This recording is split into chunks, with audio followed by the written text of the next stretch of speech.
The next morning, the sound of war horns blared again. The Greek army, under Agamemnon's command, assembled and marched toward Troy with fierce determination. They paid no heed to Achilles' plea, nor to the fire that had burned Patroclus and Hector the night before. For them, victory was the only goal, and Troy must fall to affirm their honor. The flames have died, but the war rages on. Achilles stood as a witness to what war destroys, yet the world moves forward without looking back.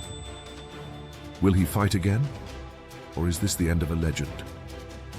Achilles drags Hector's body around Troy. After Achilles' spear pierced through Hector's chest, the greatest hero of Troy collapsed on the battlefield full of dust and ichor. The Greek army cheered loudly, their shouts echoing across the field in front of Troy. But Achilles stood there, silent as a stone statue. He looked down at Hector's body. The once proud face now pale, eyes closed forever, black hair matted with ichor clinging to the ground. In Achilles' heart, there was no joy of victory, no satisfaction of successful revenge.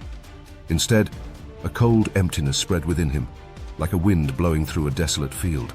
He bent down, placing his hand on Hector's chest, where the wound still oozed ichor. "You fought like a hero," he whispered, his voice hoarse. "But your death brings no peace, no salvation." Achilles stood up, his gaze sweeping over the crowd of Greek soldiers surrounding him. They looked at him with awe mixed with admiration, waiting for him to raise his ichor-stained spear to declare victory. But Achilles did not do that. He turned to the nearest soldier, commanding in a low but firm voice, "Bring a large rope here." The crowd murmured, not understanding Achilles' intention. A few soldiers hurriedly brought a thick, sturdy rope, the kind usually used to tie chariots. Achilles himself tied Hector's body to the back of his chariot, his hands tightening each knot as if binding his own pain.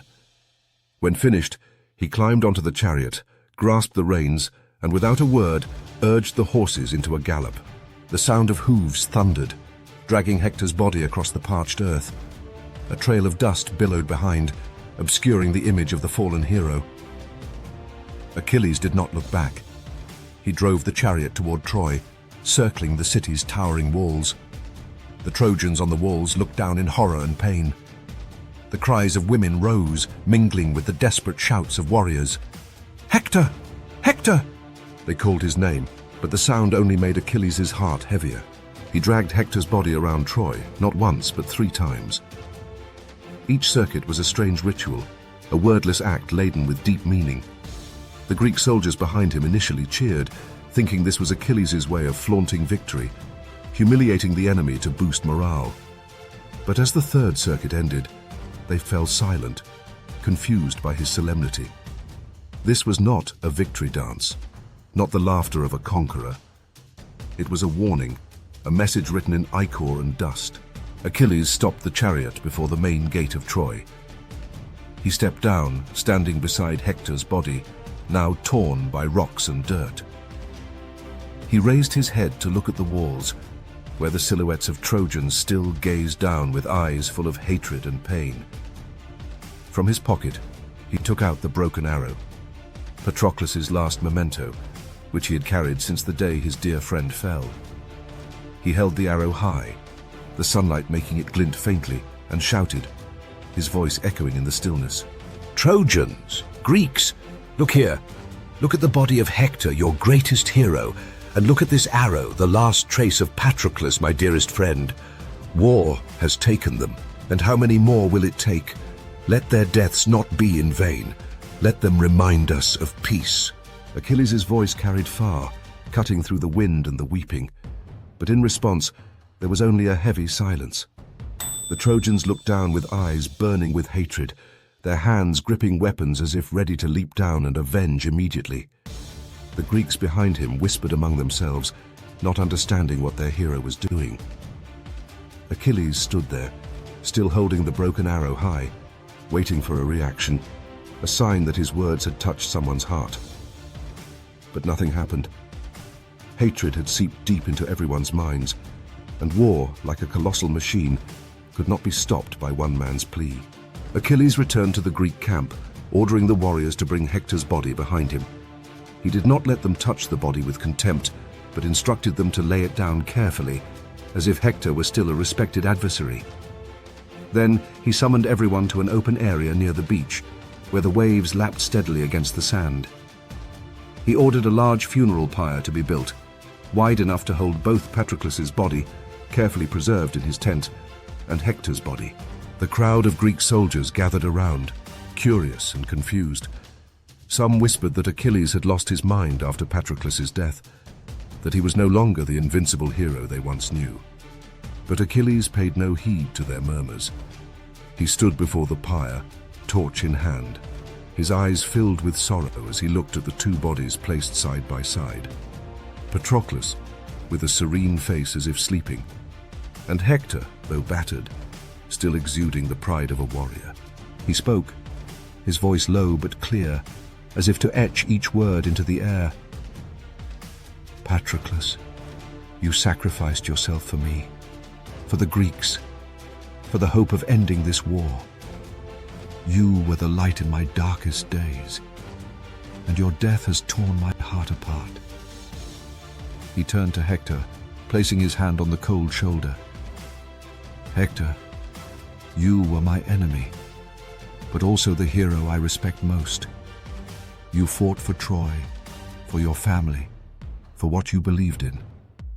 I do not hate you, and I will keep my promise to protect Andromache and Astyanax if the day Troy falls comes. Achilles raised the torch high, the flame flickering in the sea breeze. Let their deaths remind us of peace, he said, his voice echoing through the silent crowd. Let this fire burn away hatred, bringing light to a future without ichor and tears. Then he ignited the pyre. The flames roared to life, consuming the bodies of Patroclus and Hector with the crackling of burning wood. He stood there, watching the red flames reflect in his eyes. The warmth of the fire touched his face, but it did not soothe the coldness within. He hoped that this memorial would be a turning point, that it would make Agamemnon, Priam, or someone from either side realize the futility of war. But as the flames died down, leaving only ashes drifting in the wind, Achilles felt the dreadful silence around him. No one spoke, no one acted. The Greeks bowed their heads. Some appeared moved, but most just looked at him with puzzled eyes. The next morning, the sound of war horns blared again. The Greek army, under Agamemnon's command, assembled and marched toward Troy with fierce determination. They paid no heed to Achilles' plea, nor to the fire that had burned Patroclus and Hector the night before. For them, victory was the only goal, and Troy must fall to affirm their honor. The Trojans, though they had lost Hector, did not surrender.